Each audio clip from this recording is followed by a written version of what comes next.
So here's how we break a coconut.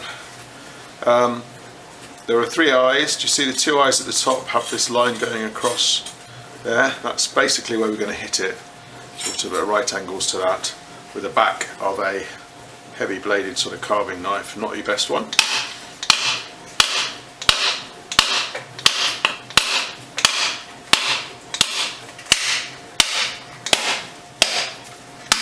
And then we'll work our way round, and breaks in half. We're not using the coconut water, that just pours away. Then we're going to get that flesh out and grate it.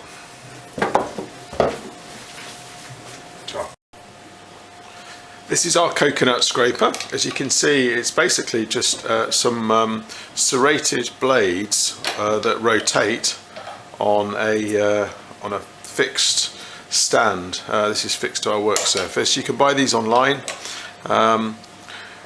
The other way that you could actually scrape the flesh out of this coconut is by breaking off all the outer shell, and then peeling the brown skin from the outside of the coconut flesh, and then grate it in a blender. But that's quite fiddly. This is a much quicker method, as you'll see.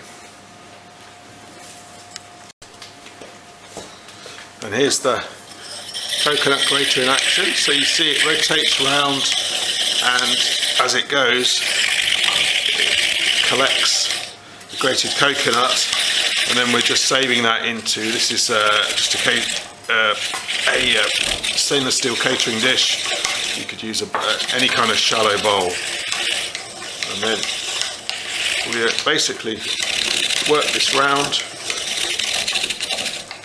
and as you can see, there's our grated coconut.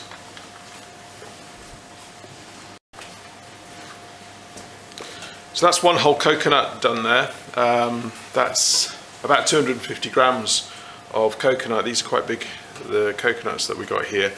Just one point, if you don't actually have the time or the equipment to do this, you can use desiccated coconut.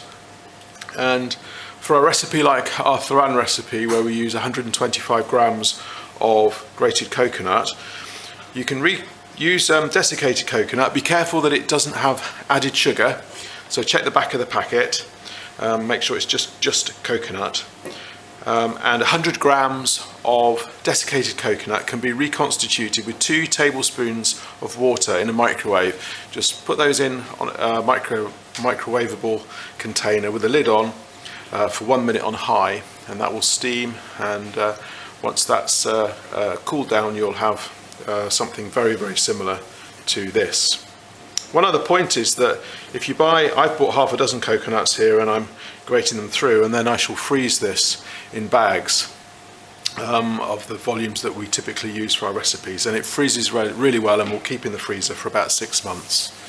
Hope you find those coconut tips useful.